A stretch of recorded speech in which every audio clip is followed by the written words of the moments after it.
I, 28F, got engaged 4 months ago to Chris, 28M. Chris was confronted by my stepdad after we announced our engagement.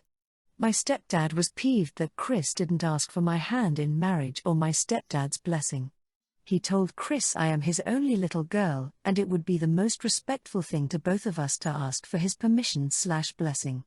Chris told him it was an outdated concept and if we were to do the whole blessing thing, we would visit my dad's grave to ask. My stepdad told him that he's the dad he asks, he's the father of the bride and he's the future father-in-law.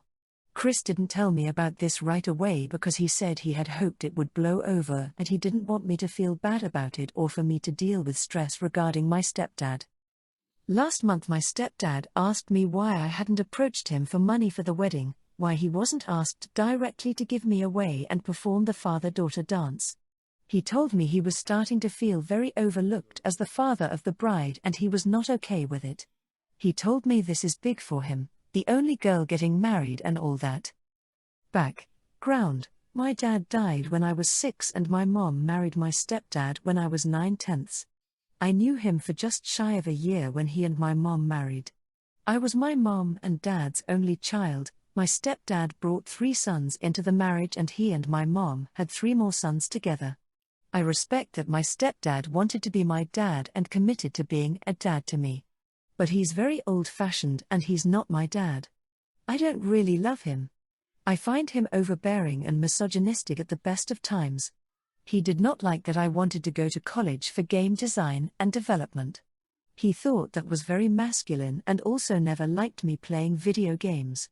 He was very into the idea of a daughter though and often tried to take me to father/daughter balls that he'd look up.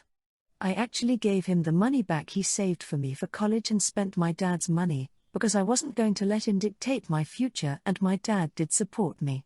He wrote a letter saying he hoped I followed my dreams of making games. I only read that when I gained access to the money he left me. I told my stepdad he wasn't walking me down the aisle or performing any kind of father-daughter dance with me. I told him I wasn't looking for his money. He told me that's what the father of the bride does and he wants to do it. He told me it's tradition. I said I was not traditional and I was not having a traditional wedding. A few days after we rehashed the same stuff, I found out about his confronting Chris then and went to my stepdad and told him he had no right. He argued as my dad he has every right. I told him he's not my dad and he's inserting himself way too much and cannot make demands for my wedding or engagement. He told me to say that to him after almost 20 years is disgusting and he has been my dad far longer than my sperm donor was. Comment 1. I would not want him strutting around my wedding. I bet he'll be walking around all peacock proud, chest puffed out, slapping other men on the back and accepting compliments on what a fine young lady you turned out to be. Pretending your many successes were all due to him and whatnot. He'll probably try to grab the microphone and make a speech during the reception. Of course, when you uninvite him he will forbid your mom and 6 brothers from attending. And I predict she will do as she's told. Anyway, you're NTA. And you have a lot to be proud of. Comment 2. NTA, I am so sorry that he called your father that. Those are very hurtful words, given the circumstances. What does your mother have to say for how he is behaving? Is she trying to help explain his behavior? Not excuse it, but help interpret it? Whatever is rolling around in his caveman head, it's not for you to have to figure out. You are under no obligation to even invite this man to the ceremony where you and your partner take your vows. Much less what his role in it would be, like you're casting him in a production of Stepdaughter Wedding Day. You and your fiancé make your plans for your day exactly as you want it to be, and then you ask for help where you need it. If you can't do it without his money, elope. Courthouse weddings are super romantic too. Comment 3. Your wedding, your choice. I don't want to armchair diagnose, but your stepdad seems to have some very strong opinions about gender roles and traditions. Every April, my wife's family holds a family reunion. They don't celebrate holidays together often, so they go all out for these, renting a hall, catering, the works. The only weird event at these reunions is a clothing swap between the women of the family. For whatever reason, when my wife and her sisters all had daughters close in age, they decided a long time ago that this was the best way to do family hand-me-downs. All the women in my wife's family ended up being very short, 4 feet 10 inches to 5 feet 1 inch, so they all wear rare but similar sizes, so it's always worked out. With a 70-30 gender split and the only men in the family being myself, my brother-in-law, and my sons from a previous relationship, this swap meet is the main event. They make it a whole show about it. It's incredibly boring from the outside, so my boys and I always head out early if we go at all. This would be a non-issue if it weren't for my daughter, Kate. She's my wife and ours baby. Kate took after my side of the family.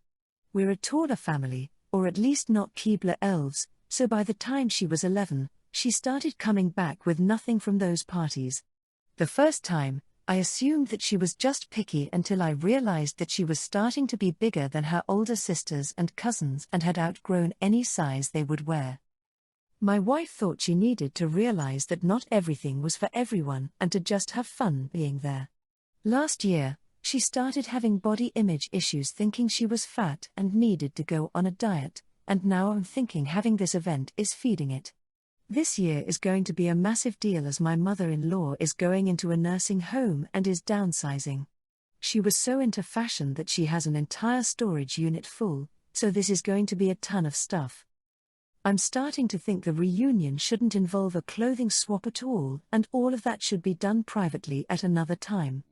Family shouldn't be about a fashion show.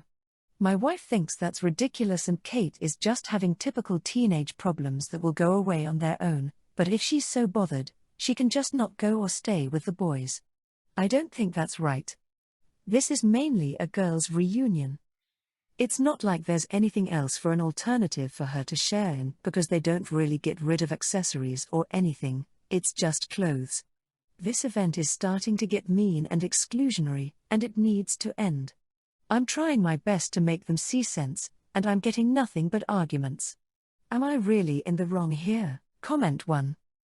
Probably unpopular opinion, but I think you are overreacting. My friend group has clothing swaps all of the time. I am on the larger side and often don't fit a lot.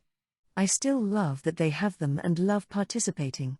1. Clothing swap supports sustainability by encouraging wearing used clothing. The clothing industry is a huge contributor to climate change. 2. They save so much money. 3. It is usually fun together. I really love that your wife's family includes it as part of their reunions. Like how fun. And what an incredible way to celebrate your mill by everyone getting to take some of her clothing collection. If Kate really doesn't like it, don't make her go. She can leave early with you and the boys. But to want them to cancel the entire thing because your daughter feels insecure seems extreme. I can't imagine asking my friends to stop them because lots of the clothes aren't my size. Comment 2. Took a while to find someone who said this. Not everything is for everyone. It's nice he wants things to be fair, but really it's just a way of being able to recycle clothes. If his daughter doesn't fit the clothes for whatever reason, then take her shopping while they do it or something else. Don't ruin a tradition for everyone because of one person. Comment 3. YTA. I get where you're coming from, but you go into the wrong when you say that this event is starting to get mean and exclusionary.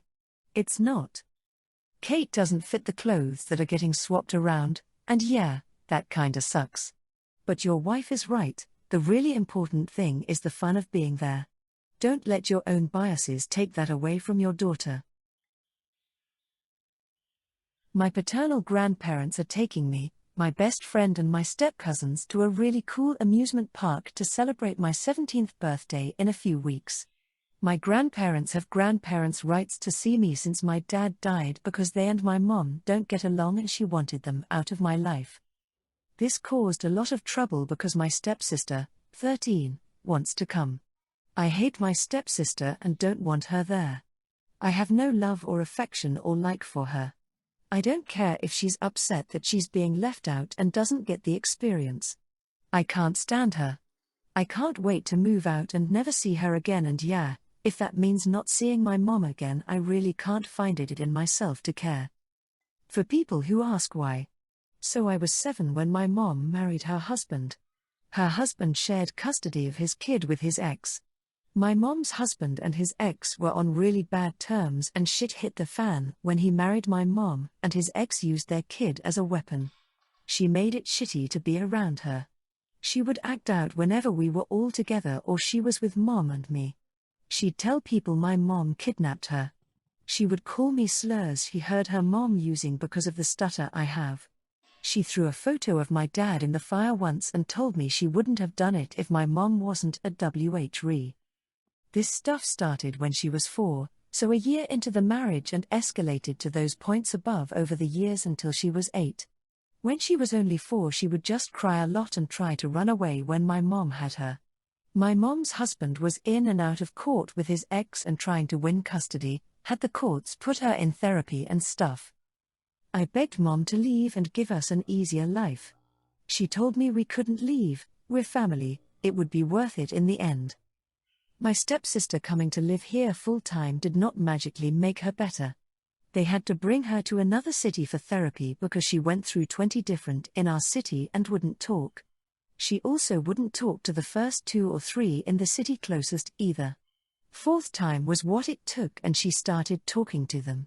Throughout our time at home it was hell on earth, and I had to get rid of everything of my dad's because she threatened to destroy everything. This included photos. She was extra awful to my mom and to me when we were stuck at home.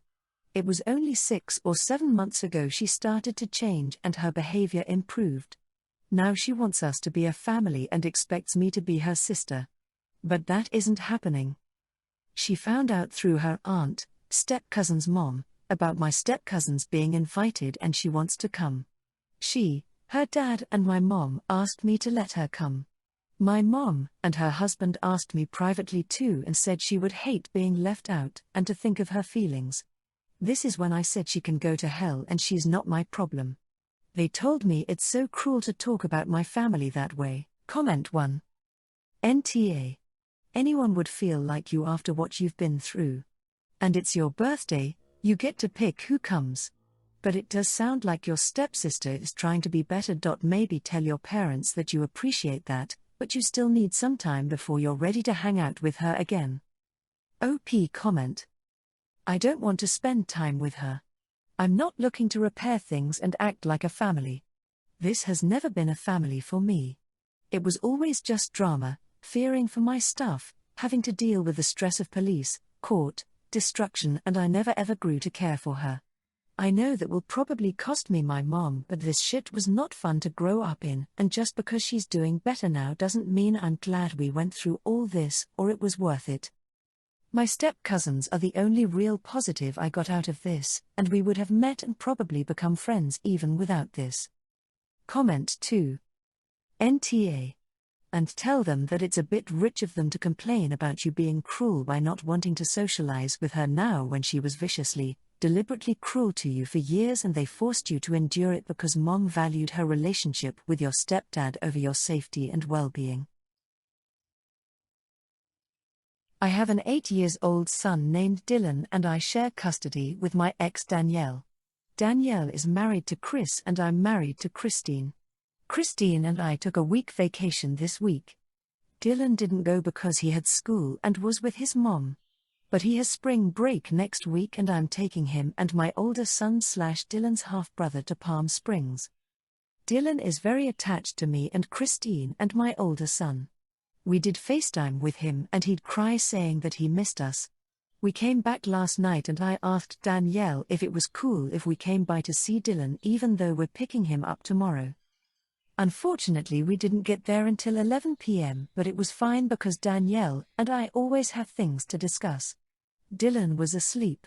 We were getting ready to go and Danielle said she was going to take a bath and we could see ourselves out. I took some of Dylan's stuff outside and then came back into the house. Chris looked at me like why am I back and I causally mentioned that I was going to say hi to Dylan. Chris said Dylan was dead asleep. I said I'm sure he is but he probably will be upset if me and my wife left without seeing him. Then it got weird. He said, "Hey man. Can you just not wake him up?" I was like, "What?" He said it's a hassle getting Dylan to go sleep, and he wanted to go to sleep himself. I said I was going to put him back to sleep anyways. He started complaining that it took him an hour just to get Dylan to go to sleep.